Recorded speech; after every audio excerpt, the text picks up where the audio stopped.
அன்பான கதைச்சிரம் நேயர்களுக்கு வணக்கம். இன்று நாம் மதிப்பிற்குரிய ராஜம் கிருஷ்ணன் அவர்களின் பெண் குரல் என்ற கதையை கேட்க உள்ளோம். கதை பிடித்திருந்தால் லைக் போடுங்க, சேனலை சப்ஸ்கிரைப் செய்து உங்களின் கருத்துக்களை மறக்காமல் பதிவிடுங்கள். வாங்க கதைக்குள் போகலாம். தளிர் 6. அப்பாவை ஸ்டேஷனில் காணாமற் போகவே நான் ஒரு வினாடி வெளவெளத்து போய்விட்டேன். கடிதம் போய் சேர்ந்திருக்காது என்ற நினைப்பே எழவில்லை. உடம்பு மிகவும் அசௌகரியமாக இருக்குமோ ஒருவேளை? அப்படியானால் சுந்துவாவது வந்து நிற்பானே, ஏன் அவனையும் காணோம் என்று ஒரு கணத்துக்குள் மனம் எண்ணாதவெல்லாம் எண்ணிவிட்டது. வண்டி புங்கனூரில் 2 நிமிஷத்திற்கு மேல் நிற்காது. நீண்ட பிரயாண களைப்புடன் ஏற்பட்டிருக்கும் இப்போதைய கவலையும் என்னை கலக்க, ஒருவரும் வரவில்லையே என்று கையை பிசைந்தேன். தலையை ஜன்னலுக்கு வெளியே நீட்டி பார்த்து கொண்டிருந்த மூர்த்தி, நன்றாக பார்த்தாயா? பயப்படாமல் நிதானமாக பார். யாரும் வரவில்லையானால் நானும் இறங்கிவிடுகிறேன். அடுத்த வண்டிக்கு போனால் போகிறது என்றான். அவனுக்கு எதற்கு என்னால் வீண் சிரமம்? ஊர் வரை வந்தாயிற்று.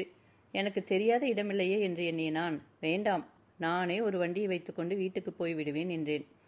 அப்படியானால் உங்கள் ஊருக்குள் நான் வர வேண்டாம் என்கிறையாக்கும் என்று முறுவலித்தான் அவன். நான் அவனுக்கு சிரமம் கொடுக்க வேண்டாம் என்று நினைத்து சொன்னதை அவன் அப்படி வித்தியாசமாக நினைத்து பேசியது எனக்கு ஒரு மாதிரியாகவே இருந்தது. ஓ, அப்படி நான் நினைக்கவில்லை. எங்கள் ஊருக்குள்ளும் வீட்டுக்கும் நீங்கள் விஜயம் செய்வதில் எனக்கு மிகவும் சந்தோஷம் என்று பதிலுக்கு நானும் நகைத்தேன். அவசரமாக சாமான்களை கீழே தள்ளினோம். அந்த பாழைப்போன ஊரில் சாமான்களை கொண்டு செல்ல ஒரு கூலி கூட கிடையாது. ஸ்டேஷன் கட்டிடத்திற்கு வெளியே 4-5 குதிரை வண்டிகள் மட்டும் நிற்கும். இருங்கள் என்று மூர்த்தியிடம் கூறிவிட்டு நான் வெளியே நின்ற வண்டிக்காரனை அழைத்து வரப்போன போது ஸ்டேஷன் மாஸ்டர் என்னை பார்த்துவிட்டு புன்னகை செய்தார். பிறகு, ஏமா அப்பா வரவில்லை? முதலில் பெண்ணும் மாப்பிள்ளையும் ஊரிலிருந்து வரும்போது இப்படி அலட்சியமாக இருப்பது என்று கேட்டார் அந்த மனிதர். மூர்த்தி மாப்பிள்ளையாகத்தான் இருக்க வேண்டும் என்று எவ்வளவு சுழுவாக அவர் ஊகித்து விட்டார். அவர் மாப்பிள்ளை அல்ல என்று கூறிவிட என் வாய் துடித்தது. ஆனால் பின் அவன் யார் என்பார், வெறித்து பார்ப்பார். இந்த அனாவசிய வளர்த்தலுக்கு இடம் வைத்துக் கொள்வதை காட்டிலும் பேசாமல் போவது உத்தமம் என்று மௌனமாக நான் வண்டிக்காரனை அழைத்து வந்தேன். அவனுக்கு சாமான்களை காட்டிவிட்டு நான் மூர்த்தியுடன் ஸ்டேஷன் கட்டிடத்தை விட்டு வெளியேறினேன். அவன் கொடுத்த நாகை டிக்கெட்டுக்கு விவரம் கேட்ட ஸ்டேஷன் மாஸ்டர், நாங்கள் சற்று அப்பால் வந்ததும் புக்கிங் கிளார்க் சுந்தரேசனிடம், வைத்தியநாதையர் மாப்பிள்ளை கல்யாணத்தின் போது மாநிறமாக இருந்தார் போல் இருந்ததே, இப்போது சிவப்பாக இருப்பது போல தோன்றுகிறதே, ஏனையா என் கண்தான் கோளாரா, அல்லது கல்யாணமான பிறகு பிள்ளையாண்டான் சிவந்து விட்டானா என்று தம் ஹாசியத்திற்கு தாமே நகைத்துக்கொண்டு அபிப்பிராயம் கேட்டது எனக்கு மட்டுமின்றி மூர்த்திக்கும் காதில் விழுந்துவிட்டது. கழுக்கென்று அவனுக்கு சிரிப்பு கூட வந்துவிட்டது. எனக்கோ வெட்கம், கோபம், அவமானம் எல்லாம் மேலிட்டன. உங்கள் ஊர் ஜனங்கள் என்ன இப்படி இருக்கிறார்கள் என்று அவன் கேட்டு நகைப்பது போல இருந்தது. ஏதோ குற்றம் செய்துவிட்டவளைப் போல நான் வண்டியில் முதலில் ஏறிக்கொண்டேன். ஜல் ஜல் என்று அக்ரஹார வீதியில் குதிரை வண்டி சத்தம் கேட்டுவிட்டால் போதும், யார் வீட்டிற்கு யார் வருகிறார்கள் என்ற சங்கதிகளை ஆவலாக அறியும் பொருட்டு அக்ரகாரக மகாஜனங்கள் அவ்வளவு பேரும் தெரு வாசற்படியில் ஏதோ ஊர்வலம் காணுவதைப் போல வந்து நிற்பதும், பின் வண்டி சென்றதும் ஒவ்வொருவரும் தம் தம் அண்டையாளருடன் கூடி எதற்காக, யார், எப்படி வந்திருக்கிறார்கள் என்பன போன்ற விவரங்களை குறித்து விவாதம் செய்துவிட்டுத்தான் உள்ளே செல்வார்கள் என்பதும் என்னை இன்னும் கலங்கும்படி நினைவுக்கு வந்து தொலைத்தன. மூர்த்தி வேறு, வண்டி தெருவுக்குள் நுழைந்ததுமே இவ்வளவு பேர்கள் நம் வருகையை ஆவலுடன் எதிர்பார்த்து நிற்பார்கள் என்று நான் எண்ணவில்லை சுசீலா. இரட்டை சாரி வீடுகளிலும் ஜனங்கள் அமோகமாக வரவேற்பு கொடுக்கிறார்கள் என்று எனக்கு தகவல் கொடுத்தான். நானே பின்புறம் உட்கார்ந்திருந்தால் அவ்வளவு தெரிந்த முகங்களையும் பார்க்க நேர்ந்து வழியிலேயே அவர்களுடைய குசல பிரசன்னங்களுக்கு பதில் கொடுக்கவும் வேண்டியிருந்திருக்கும். அதற்கு இது தேவலைதான். வீட்டு வாசலில் வண்டி நின்றது. அப்பாவுக்கு அன்று ஏதோ காரணம் கொண்டு காரியாலய விடுமுறை என்று எண்ணுகிறேன். திண்ணையில் உள்ள பழைய சாய்வு நாற்காலில் சாய்ந்தவாறு சுந்துவுக்கு கணக்கு சொல்லிக் கொடுத்து கொண்டு இருந்தார். வண்டி நின்றதை பார்த்து ஆச்சரியத்துடன் வந்தார். பின்னால் ஜகது, அம்மா எல்லோருமே வண்டி சத்தம் கேட்டு வந்துவிட்டார்கள். பக்கத்து வீட்டில் ஜானி வந்திருக்கிறாள் போலிருக்கிறது. அவள் வேறு என் கண்களில் முதலாக தட்டுப்பட்டு விட்டாள். அவள் இதழ்களில் இலங்கிய கேலியும் குறும்பும் கலந்த அந்த அர்த்த புஷ்டியான நகை நான் அவருடன் வந்திருப்பதாக அவள் எண்ணியிருப்பதை எனக்கு அறிவித்தது. வருகிறோம் என்று கடிதம் போடவில்லையே, திடீரென்று புறப்பட்டீர்களா என்று அப்பா கேட்டார். அம்மாவும் ஜகதுவும், இந்த பிள்ளையாண்டான் யார் என்று என்னை கேட்காமல் கேட்டார்கள். உள்ளே வாருங்கள், விவரமாக கூறுகிறேன் என்று ஜாடையாக நான் விடுவிடுவென்று உள்ளே நுழைந்தேன். மூர்த்தி அப்பா திண்ணையிலேயே ஐக்கியமாக்கிக் கொண்டு சங்கதிகளை விசாரிக்க ஆரம்பித்து விட்டார். ஹேமாவுக்கு அத்தை பிள்ளையம்மா இவன். நாகப்பட்டினத்திலிருந்து தங்கையை பிரசவத்துக்கு அழைத்து வரப்போவதாக முந்தா நாள் வந்து சொன்னான். தற்சமயம் என்னை கொண்டு விட யாருமே இல்லை என்று இவனுடன் அனுப்பினார்கள். கடிதம் போட்டிருக்கிறது என்று அத்தை சொன்னாலே. அப்பா ஸ்டேஷனுக்கு வந்து அழைத்து போவார் என்று நான் நினைத்திருந்தேன்.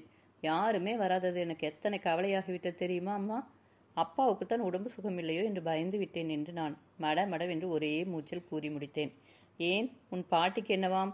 உன்னை அழைத்து வர முடியாமல் இந்த மாதிரி அறிந்த பேர் பின்னும் அறியாத பேர் பின்னும் அனுப்ப வேண்டுமா என்றால் அம்மா. எனக்கு அவள் அபிப்பிராயம் வேதனையை கொடுத்தது. இவன் ரொம்ப தங்கமானவன் அம்மா. இவனை விட வேறு நல்ல துணை கிடைக்கவே கிடைக்காது. மிகவும் சரளமாக பழகும் வெகுளியான சுபாவம் என்று அழுத்தம் திருத்தமாக நான் தெரிவித்ததைக் கண்டு ஒரு கணம் ஜெகதுவும் அம்மாவும் அசந்து போய்விட்டார்கள். அம்மா வெறுப்பை மாற்றிக்கொள்ளாமலேயே, போதும், உன் அத்தையின் காரியம் உனக்கு தான் பிடிக்கும், என்ன செய்தாலும் மெச்சுக்கொள். ஏதோ மதிப்புக்கு ஒரு வார்த்தை சொன்னதை வைத்துக்கொண்டு குதி போட்டு கொண்டு ஓடினாயே என்று இடித்தது மட்டுமல்லாமல் அத்தையின் பேரிலுள்ள வெறுப்பால் மூர்த்தியையும் மட்டமாக எடை போட்டது எனக்கு கொஞ்சமும் பிடிக்கவில்லை. நான் ஒன்றும் மெச்சுக்கொள்ளவில்லை. உங்களுக்கு பிடிக்காமல் நான் போனது தப்பு தப்பு என்று 1000 தடவை சொன்னால் கூட போதாது. அத்தையாம் அத்தை. ஆனால் இந்த பிள்ளையுடன் அனுப்பியது தவறு என்று மாத்திரம் நினைக்காதேயுங்கள். இவன் மிகவும் நல்லவன் என்றேன் நான். மூர்த்தியின் கபடமற்ற தனத்தை அதற்கு மேல் அவர்களிடம் எப்படி சொல்வது என்று அப்போது எனக்கு புரியவில்லை. அப்பாவுடன் சாப்பிட உட்கார்ந்த மூர்த்தி, உங்கள் பெண் என்ன சொன்னால் தெரியுமா? நீங்கள் வர வேண்டாம், நானே வண்டி வைத்துக்கொண்டு போய்விடுகிறேன் என்றாள். நான் அப்படியே போயிருந்தால் தேவலை என்று அவள் உள்ளூர நினைத்துத்தான் கூறியிருக்கிறாள் என்பது எனக்கு அப்புறம்தான் தெரிந்தது.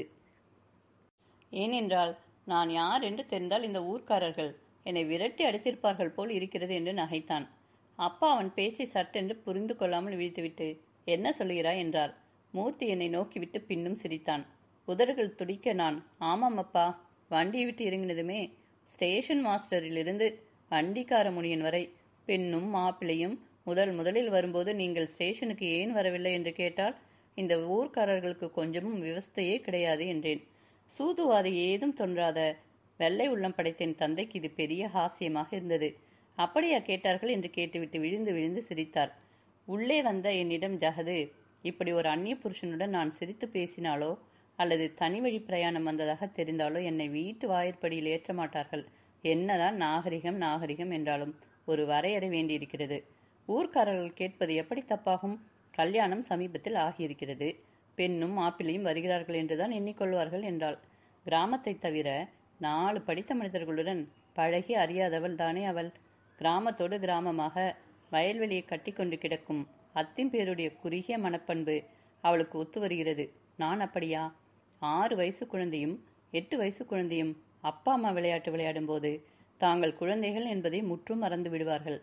அப்பா அம்மாவை ஆபீஸுக்கு நேரமாச்சு என்று விரட்டுவது போலவே அவன் விரட்டுவான்.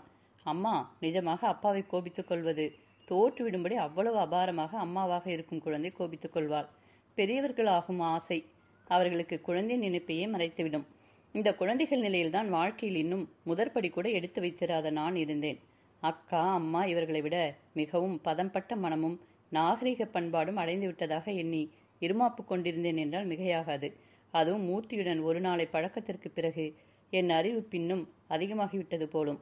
புது மனிதர்கள் சங்கத்தில் பழகும் எருகு பெற்று விட்டேன் போலும் பெருமை கொண்டிருந்தேன். எனவே ஜெகதுவின் அபிப்பிராயம் தவறு. பெண்கள் முன்னேற்றம் என்ற ஆசையால் அவள் மனம் விரிவடைய வேண்டும் என்று அவளுக்கு உரைக்கும்படி அவளை மடக்கி நான் வாயாடினேன். உன்னை போல இப்படி நாமே நம் அறிவையும் ஆற்றலையும் பயந்து பயந்து குறுக்கி கொண்டால் எப்படியடி பெண்கள் முன்னேற முடியும்?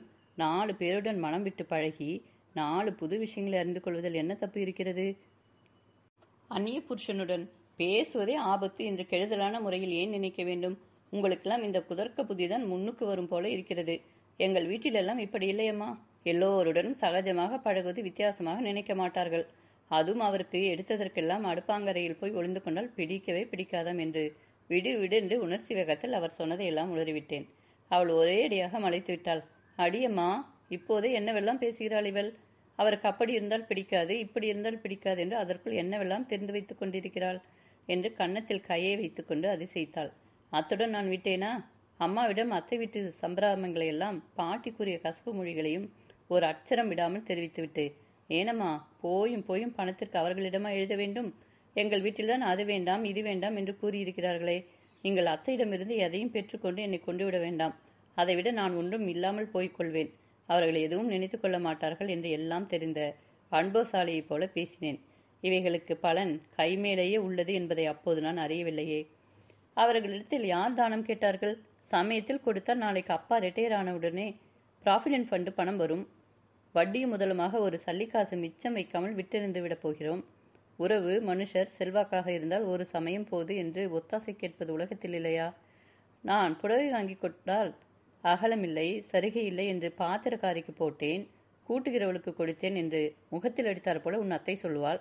தங்கத்தின் கல்யாணத்தின் போது அப்படித்தான் நேருக்கு நேர் மட்டம் தட்டினாள். இப்போதுதான் ஆகட்டும், சுமங்கலி பிரார்த்தனைக்கு வர சொல்லி 1000 தடவை வரிந்து வரிந்து எழுத சொன்னேனே. மதிப்பு வைத்து வந்தாளா உன் அத்தை? உன் பாட்டிக்கு என்னை சொல்லாவிட்டால் சாப்பிடுவது செரிக்காது. அவர்களுக்கு அதே வழக்கம், அதே தொழில் என்று அம்மா காரசாரமாக பேசியதுமன்றி உன் அத்தை உன் பாட்டி என்று அழுத்தி கூறினாள். அங்கேயானால் பாட்டி உன் அம்மா உன் அப்பா என்றாள். இவர்களுக்கு நடுவே நான் இப்படியாகப்பட்டு கொள்ள வேண்டும்? அனாதி காலம் தொட்டே இருக்கும் இந்த விரோத மனப்பான்மை காரணமில்லாமலே வளர்ந்து வரும் சக்தி வாய்ந்தது.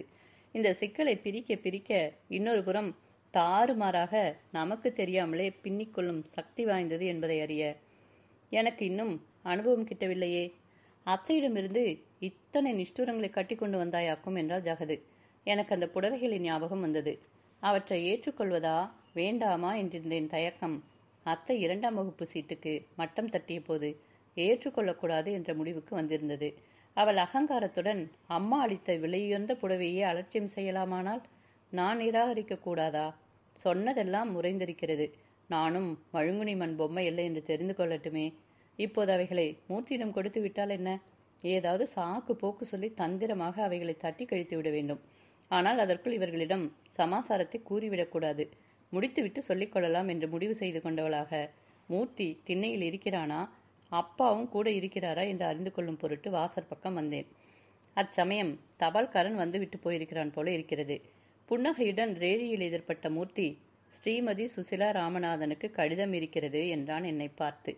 அவனிடம் இருந்து சாய்ந்த கையெழுத்திலே அச்சு போலிருந்த மேல் விலாசத்தை தாங்கிய கடிதத்தை பெற்றுக்கொண்ட போது ஆனந்த மிகுதியால் என் உள்ளத்துடன் உடலின் ஒவ்வொரு அணுவும் துடித்தது. நடுங்கிய கரங்களுடன் ஒளி மிகுதியால் அசைவற்ற விழிகளுடன் நான் கடிதத்தை வாங்கி கொண்டவள். அத்துடன் இன்னொரு கார்டும் வந்திருக்கிறது என்பதை கவனிக்கவில்லை.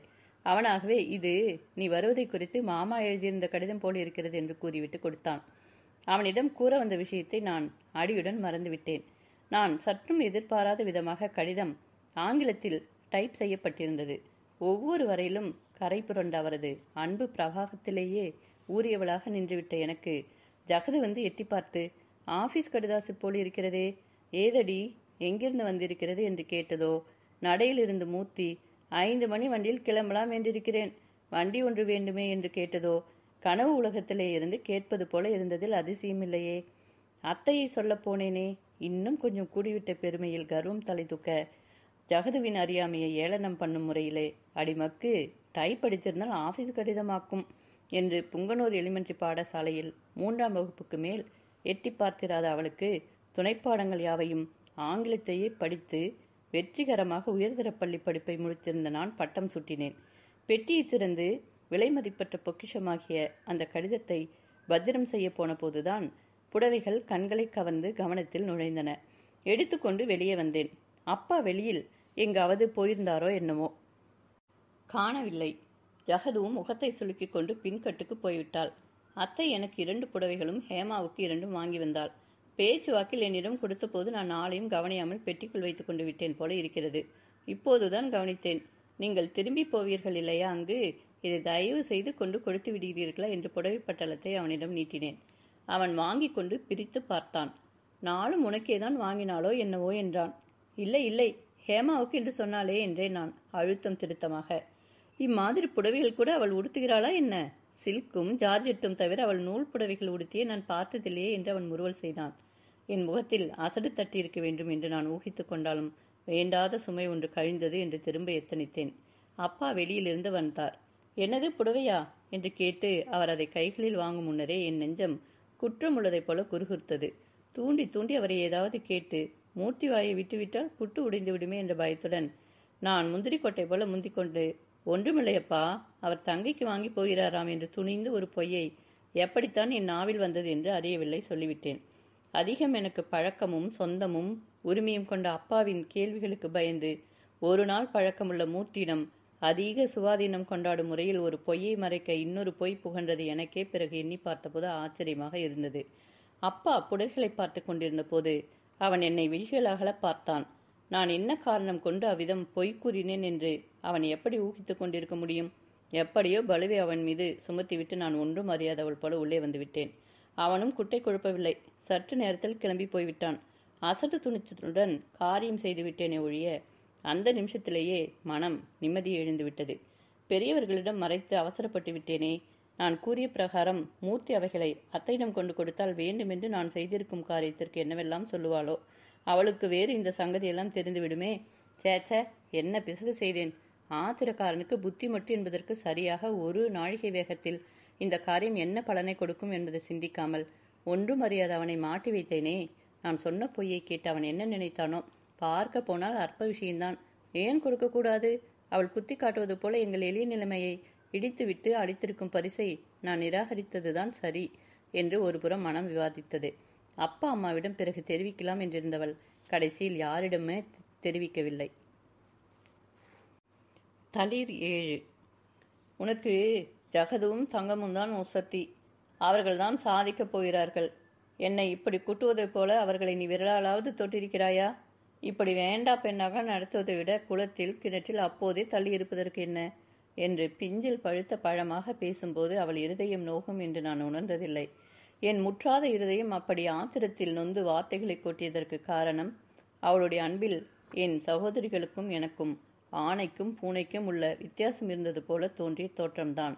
அவள் காட்டிய அன்பிலே வித்தியாசம் கண்ட நான் அவர்கள் வளர்ந்த விதத்திற்கும் நான் வளர்ந்த விதத்திற்கும் இடையே இருந்த வேற்றுமையை காணும் சக்தி படைத்திருக்கவில்லை. பள்ளி படிப்பு முடியும் வரையில் வீட்டு வேலை என்றால் என்ன என்பதை நான் அறிந்திருக்க மாட்டேன். பொழுது விடிந்தால் பள்ளிப்பாடம் தயாரித்து கொள்ளவும் பாட்டு வாத்தியரிடம் உட்காரவுமே எனக்கு நேரம் சரியாக இருக்கும். என் துணிமணிகளை பிறர் கவனிக்க வேண்டும். நான் சாப்பிட உட்காரும் போதே அம்மா தலைவாரி பின்னிவிட வேண்டும். பள்ளிக்கு கிளம்பவும் தயாராக இடைவேளை உணவு கட்டி வைத்திருக்க வேண்டும். தள்ளாமையால் அம்மா சில சமயங்களில் முணுமுணுப்பாள். அப்பாவின் சலுகை எனக்கு அதிகம் என்று குற்றமும் சாட்டுவாள். அந்த சமயங்களில் அவள் உள்ளத்தை அறியாத நான் ஏதோ கடனே என்று எனக்கு எல்லாம் செய்ததாக பிரமை கொள்ளுவேன். பள்ளி படிப்பு முடித்ததும் அம்மாவின் குணம் ராட்சச குணமாக தோன்ற எனக்கு சந்தர்ப்பங்கள் உதவின. அத்தனை நாட்களுக்கு பின் என்னை பழி வாங்குவது போல காலை வேளையில் குளித்துவிட்டு வீட்டு வேலைகளை நானே செய்ய வேண்டும் என திட்டமிட்டாள். சரியாக செய்யாவிட்டால் கோபிப்பாள். நான் வாயாடி அடித்தால் அடிக்கும் அடித்து என்னை அடக்கினாள். அறியாமை அகலாத நான் எனக்கு அவள் மீது பாசமே இல்லை என்று மட்டுமல்ல, இந்த வீட்டை விட்டு போய்விட்டால் வருந்தி வருந்தி அவள் அழைத்தால் கூட வரக்கூடாது என்று முடிவு கட்டியிருந்தேன். அந்த வேலை எனக்கு வந்துவிட்டது. என்றென்றைக்கும் நான் வேறொரு புது வீட்டிற்கு புது மனிதர்களின் நடுவே புது அன்பு பிணைப்பில் குடிபுகப் போகிறேன். உறுதியும் வைராக்கியமும் உண்மையை அஸ்திவாரமாக கொண்டு வளம் பெற்ற மனதிலே எழுந்தால்தான் நிலை நிற்கும். அப்படி இருக்க என் உள்ளமோ முற்றாதது. என்னுடைய முடிவில் பிரமையில் எழுந்தது. எப்படி நிலை நிற்கும்? நான் புக்ககம் செல்லும் வேலை நெருங்க நெருங்க என்னை மூடியிருந்த அஞ்ஞானமும் பிரமையும் விலக ஆரம்பித்தன. அவள் எதுவும் கோபித்தால் என்னை நெஞ்சு புண்ணாகும்படி சுட சுட ஏதும் பேசக்கூடாது என்று எண்ணிக்கொண்டேன். ஆனால் அம்மா என்னை கோபிக்கும் சந்தர்ப்பமே வரவில்லை. இன்னும் கொஞ்ச நாள் தானே, அந்த பாட்டை பாடு, இந்த பாட்டை பாடு, அடுப்பு பக்கம் நீ வரவேண்டாம் என்று என்னை உள்ளூர வெட்கமுறை செய்தார். ஏற்கனவே கல்யாணத்தின் அபார செலவினால் அப்பா ஒரே அடியாக கூனி குறுகியிருந்தார். அதனுடன் அத்தையின் உதவியும் இன்றி அவர் மேலும் நெருக்கிய செலவுகளை சமாளிக்க அம்மாவின் ஒத்துழைப்பும் பரிபூரணமாக தேவையாக இருந்தன. அவளுடைய உடைமைகள் முழுவதையும் என்னை கணவன் வீடு கொண்டு விட வேண்டிய புதிய செலவுகள் கபலீகரம் செய்துவிட்டன. வெறும் மஞ்சள் சாரட்டுடன் கம்பி வளையலுடன் அவள் வளைய வரும்போது என் குற்றமுள்ள நெஞ்சம் அம்மா என்று கட்டிக்கொண்டு கதற விழைந்தது. இதெல்லாம் என்ன கொள்கைகள்? தாயும் தந்தையும் ஆசையுடன் தங்கள் சக்திக்கு உகந்தபடி பெண்ணுக்கு பரிசுகள் வழங்க வேண்டியிருக்க, இப்போது இப்படி நிர்பந்தமாகவும் கஷ்டப்பட்டு கொண்டும் கடன்பட்டு கொண்டும் செய்தே தீர வேண்டும் என்ற கடும் சம்பிரதாயமாக ஆகிவிட்டதே. இந்த பாசி படிந்த கொடிய சம்பிரதாயங்களை ஒழிக்க ஏன் யாரும் முன்வரவில்லை? பெண்ணிடமுள்ள ஆசையும் அன்பும் குன்றும்படி இந்த சீர் பிரச்சனைகள் மலை போல் அல்லவோ நிற்கின்றன. நானாகவே கெட்டி சருகி புடவை வேண்டாம் அம்மா, இது போதும். பாத்திரம் பண்டங்கள் தான் வேண்டாம் என்றார்களே, வேணுமானால் நான் எழுதுகிறேன், பிறகு பார்த்து கொள்ளலாம் என்றெல்லாம் மிக மிக குறைந்த செலவிலேயே என் தேவைகளை நிரப்பிக்கொண்டேன். அவரிடம் இந்த அசட்டு கொள்கைகளையும் அப்பாவின் நிலைமையும் விளக்க வேண்டும். இதுவரை யாருமே கண்டிராதபடி புதுமையாக எனக்காக செலவழித்துவிட்டு கடன் அடைக்க வகையறாமல் திண்டாடி கொண்டிருக்கும் அப்பாவுக்கு வரதட்சணை பணத்தையாவது திருப்பி விடும்படி என் கணவரிடம் வேண்டிக் கொள்வேன். சுசீலா ராமநாதன் என்றாலே அப்பா அம்மா ஏன் ஊர்க்காரர்களுக்கு கூட பெருமை பொங்கும்படி என்னால் செய்துவிட முடியும் என்றெல்லாம் மனக்கோட்டை என் அந்தரங்கத்தில் உயிர் பெற்றது. ஆயிற்று, வாசலில் வண்டி கூட வந்துவிட்டது. என்னை கொண்டு விட்டவின் அப்பாவால் ஒரு நாள் கூட தங்க முடியாது. அன்று மாலையே திரும்பிவிட வேண்டும். அவர் கஷ்டத்தை கண்ணுற்ற போது என் இன்ப துன்பம் அபிலாஷைகள் எல்லாமே கரைந்து விட்டன. பெண்களுக்காக உடலை ஓடாக உழைத்து உழைத்து அவர் என்ன பயன் காணப் போகிறார்? அவர் கஷ்டத்துக்கு பிரதிநிதியாக என்ன செய்ய போகிறோம்? ஒரு நாளைக்கு அன்பாக கூப்பிட்டு மனம் குளிர உபசரிக்க கூட பிறர் முகத்தை கவனிக்க வேண்டியிருக்கிறது என்று ஜகது சொல்வது வழக்கம். புறப்படும் சமயம் நான் அப்படி இருக்க மாட்டேன். என்னுடைய வீட்டார் முன்னேற்றம் அடைந்தவர்கள். எனக்கு சகல சுதந்திரங்களும் இருக்கும்.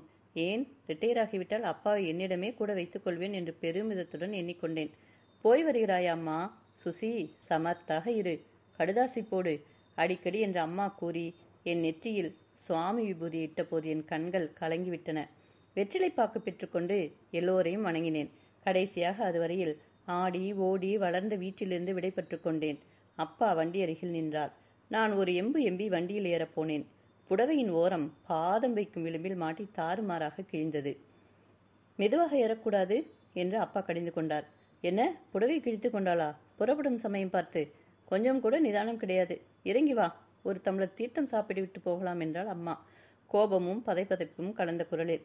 அதெல்லாம் ஒன்றுமில்லை, வண்டிக்கு நேரமாகிவிட்டது, விடப்பா வண்டியை என்று அப்பா வண்டியில் ஏறிவிட்டார். சதங்கை ஒலிக்க வண்டி கிளம்பிவிட்டது. பக்கத்து வீட்டில் நின்றிருந்த ஜானி உட்பட எல்லோருக்கும் போய் வருகிறேன் என்று கத்தினேன். தெரு மறையும் வரை அம்மா, ஜகது, சுந்து, ஜானி எல்லோரும் என்னையே பார்த்து கொண்டிருந்தார்கள். அவர்கள் என் பார்வையிலிருந்து மறைந்த பின்தான் கிழிந்த புடவையின் ஓரம் என் கண்களில் உறுத்தியது. புறப்படும் சமயத்தில் இது ஏன் கிழிய வேண்டும்? என் உள்ளத்து ஒளியிலே கீறல் விழுந்துவிட்டது. ஊர்வலத்தின் இறுதியில் குமுறிய வானம், அந்த பாட்டு, இதோ புடவை கிழிசல், இதெல்லாம் என்ன? வருங்காலத்தில் நிகழக்கூடிய சம்பவங்களை அறிவுறுத்தும் சூசகமோ? வண்டியின் ஓட்டத்தில் ஒரு குலுக்கல் உள்ளத்துடன் உடலும் குலுங்கியது. மண்டை நங்கென்று பிரம்பு சட்டத்தில் இடித்தது. நான் கையில் பிடித்திருந்த குஜ நழுவி சாய்ந்தது. சற்று மெதுவாக ஓட்டப்பா என்றார் அப்பா வண்டிக்காரனை பார்த்து. தெளிவாக சிந்திக்கவே முடியாதபடி புகையைப் போல என் மனதை நினைவுகள் கப்பிக்கொண்டன. அவள் ஏன் அந்த பாட்டை பாட வேண்டும்? வேறு நல்ல பாடல்கள் எத்தனையோ இல்லையா? அப்போதுதான் கட்டும் புடவை சற்று மாட்டிக்கொண்டதை வியாஜியமாக கொண்டு கிழிய வேண்டுமோ? இத்தனைக்கும் புடவை நைந்ததென்று, பழசு இல்லை, 2 நனைப்புகளே ஆகியிருக்கும் புது புடவை. முன் காலத்து கதைகளில் எல்லாம் வருமே, போர் வீரனை போருக்கு அனுப்பும் முன் மனைவிக்கு ஹாரத்தி தாம்பாளம் கீழே விழுந்தது, மலர் மாலை வாடியது என்று. அவள் துணுக்குருவாள், அவன் சகுனமாவது மண்ணாவது பீதியிலே கை நடுங்கி தாம்பாளத்தை கீழே போட்டிருப்பாய் என்று சமாதானம் சொல்லிவிட்டு போவான். கடைசியில் முக்காலும் சகுனமே பலிக்கும். அவன் திரும்பியே வரமாட்டான். எப்படியாவது இதெல்லாம் மூட நம்பிக்கை என்று ருசுப்படுத்தும் பழியாமல் நல்லது நடந்திருக்குமோ? அல்லவே இல்லை. அப்படியானால் இவை எதை குறிக்கின்றன? அவள் இந்த பெண்ணை ஆட்டி அம்பலத்தில் வைத்து விடுவாள். அத்தையின் வார்த்தைகள் என் காதுகளில் ரிங்காரம் செய்தன. என்னை என்ன ஆட்டி வைப்பது அவள்? கிராமாந்தாரமாக இருந்தால் அந்த காலத்தில் சொல்லுவார்கள், புது மாட்டு பெண் பேசக்கூடாது, வாயிலில் வரக்கூடாது, வீட்டுப்பாடு என்று உழைக்க வேண்டும் என்று சொல்லுவார்கள். அதற்கெல்லாம் இங்கு இடமில்லையே. மேலும் அன்று ஒரு நாழிகை உடல் நலம் கெட்டதற்கு அம்மாவை குற்றம் சொன்ன அவர் அவள் ஆட்டி வைக்க பார்த்து கொண்டு கல்லு பிள்ளையராக இருப்பாரா? இதெல்லாம் சுத்த மனப்பிராந்தி. காக்கை உட்காருவதும் பணம் பழம் விழுவதும் போல. சில சமயங்களில் சில நிகழ்ச்சிகள் மனக்குரங்குகள் இணைந்தாற் போல அமைந்து விடுகின்றன. இதை வைத்துக்கொண்டு மனதில் அசட்டு எண்ணத்தை வளரவிட்டு சந்தோஷத்தை குறைத்துக் கொள்வார்களா? அப்படி நான் முட்டாள்தனமாக எண்ணினேன் என்பதை கேட்டால் கூட அவர் நகைப்பார். மழையுடன் சில சமயங்களில் வெயிலும் கலந்து அடிப்பது உண்டு. எந்த நிகழ்ச்சியையும் ஆழத்திலே அமுக்கி ஜீரணித்துக் கொள்ள சக்தி இல்லாத பொறுமையற்ற இயல்பு படைத்த மனம் மாறி மாறி எண்ணமிட்டது. புங்கனூரிலிருந்து தஞ்சாவூர் ஜங்ஷன் வந்துதான் நாங்கள் சென்னை வண்டி ஏற வேண்டும். நல்ல வேளை, மாலையிலேயே இருட்டுகிறது என்று புறப்பட்டு விட்டோமே ஒழிய ஜங்ஷனில் அடைத்து கொண்டிருந்த ஜன கும்பலில் நாங்களும் இருவராக அமர்ந்து கொண்டோம். அப்போது எனக்கு மூர்த்தியுடன் சுகமாக மேல் வகுப்பில் பிரயாணம் செய்ததும், பெங்களூரில் சகல வசதிகளுடன் கூடிய வெயிட்டிங் ரூமில் இளைப்பாறியதும் தென்றலின் குளுமை போல நினைவில் பரவின. ஒருவேளை அடுத்த தடவை சென்னையிலிருந்து அவருடன் வரும்போது அப்படி வருவேனோ என்னவோ. அப்பா தொண்டையை கனைத்து கொண்டு சுசி என்று அழைத்தார். ஊரிலிருந்து கிளம்பியதிலிருந்து எதுவுமே பேசாமல் யோசனையில் ஆழ்ந்திருந்த அவர் திடீரென கூப்பிட்டதும் நான் நிமிர்ந்து என்னப்பா என்றேன்.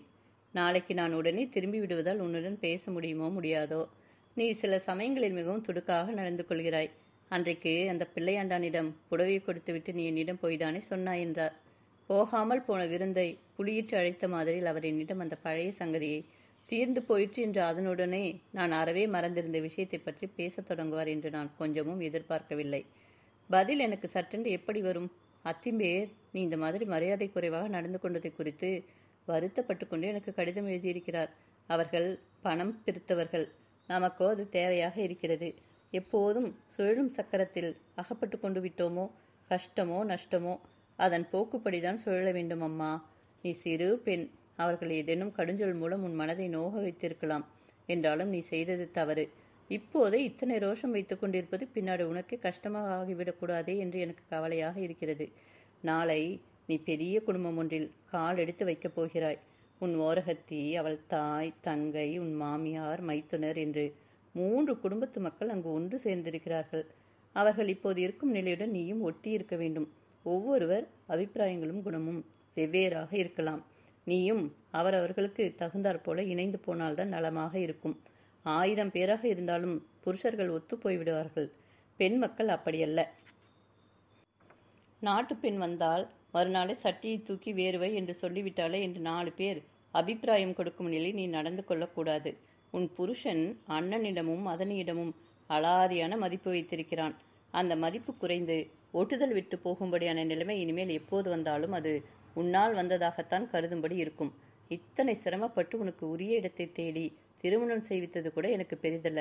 நாளைக்கு உன்னால் ஒரு வார்த்தைக்கு இடம் இருக்கக்கூடாது, தெரிகிறதா அம்மா என்று முடித்தார். எனக்கு ஆச்சரியமாக இருந்தது. பார்த்தால் பசு போல இருக்கும் அப்பா என்னவெல்லாம் தெரிந்து கொண்டு சொல்லுகிறார். நீங்கள் இப்போது கூறியது அத்தனையும் எனக்கு எப்போதும் நினைவில் இருக்கும் அப்பா. அப்படியே நடந்து கொண்டு நல்ல பெயர் வாங்குவேன் என்று உறுதியுடன் மொழியும் போது எனக்கு ஏனோ நான் தழுத்தழுத்தது. தங்கமும் புக்ககம் போனாள், ஜகதுவும் புக்ககம் போனாள். அப்போதெல்லாம் நான் இவ்வளவு சிரத்தை எடுத்துக்கொள்ளவில்லை, சிரமமும் கொள்ளவில்லை, கவலையும் இருக்கவில்லை. உன் விஷயம் அப்படி எனக்கு எளிதாக தோன்றவில்லை. எத்தனையோ கஷ்டங்களுக்கு மத்தியில் உனக்கு கல்வி புகட்டினேன், சங்கீதம் பயிற்றினேன். சுசீலா ஆண் பிள்ளையாக பிறந்திருக்க வேண்டியவள். அவளுக்கு கல்யாணம் பண்ண வேண்டாம் சார், காலேஜில் சேர்த்து விடுங்கள், மேலே படித்து உத்தியோகம் பண்ணி முன்னுக்கு வரட்டும் என்று கூட நீ படிப்பில் காட்டிய ஊக்கத்தைக் கண்டு என்னிடம் தலைமை ஆசிரியர் உட்பட எல்லோரும் உரையாற்றினார்கள். ஆனால் நான் ஜீவனத்துக்காகவும் விவாக செலவு குறைவதற்காகவுமா உனக்கு கல்வி புகட்டினேன்? குடும்ப படகை வலித்து போக ஓரளவாவது பெண்களுக்கு அறிவு கூர்மையாக வேண்டுமே என்று உனக்கு கல்வி வசதி அளித்தேன். ஆனால் கல்வி அறிவை பெண்கள் சீரிய முறையிலும் ஒழுக்கமான வழியிலும் பயன்படுத்த வேண்டும். என்னை காப்பாற்றிக்கொள்ள எனக்கு தெரியும். நான் அதற்காக அடிமையாக இருக்க மாட்டேன் என்று கணவனை எதிர்த்து வாயாடுவதற்காக அந்த அறிவை உபயோகிப்பது முறையல்ல. இந்த கணவனும் மனைவியும் தேர்ந்த அறிவுடன் தெல்லிய மனமும் படைத்திருப்பதாக நடுநடுவே வாழ்க்கை கடலில் ஏற்படும் சிறு பூசல்களை குழப்பமோ கலக்கமோ இன்றி ஆழ்ந்த சிந்தனையின் மூலம் தாங்களாகவே தெரிவித்துக் கொள்வார்கள். அத்தகைய மனமொத்த குழந்தைகளாக நீங்கள் வாழ வேண்டும் என்பது என் அவா சுசீலா என்று கூறிவிட்டு என் முகத்தை அவர் உற்று நோக்கினார். எங்கள் ஊரில் ஓர் குளம் உண்டு. அதன் வடக்கு மூலையில் ஒரு வடிகாலும் உண்டு.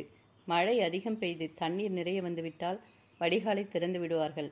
நான் பள்ளிக்கூடம் போகும் காலத்தில் குளத்திலிருந்து தண்ணீர் வடிகாலில் ஹோ என்ற சத்தத்துடன் பீறி எழும் ஆவேசத்துடன் ஓடி உருண்டு செல்வதை பார்த்து கொண்டே ஆச்சரியப்பட்டவள் போல நிற்பேன்.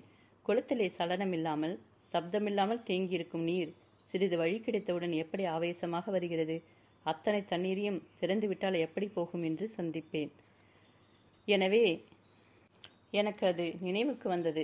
அப்பாவின் மன ஆழத்திலே நிரம்பியிருக்கும் அன்புக்கும் அனுபவத்துக்கும் இப்போது சற்று போக்கு கிடைத்திருக்கிறது போலும். ஜகதுவினிடமும் தங்கத்தினிடமும் அவருக்கு இல்லாத பாசம் என்னிடம் இருக்கிறது என்று அவர் வாயிலிருந்தே வந்ததே. குளத்து நீரைப் போல அவர் உள்ளத்திலிருந்து பெருக்கெடுத்து வந்த அன்புணர்ச்சி என் மனதை கிளர்த்தி விட்டது.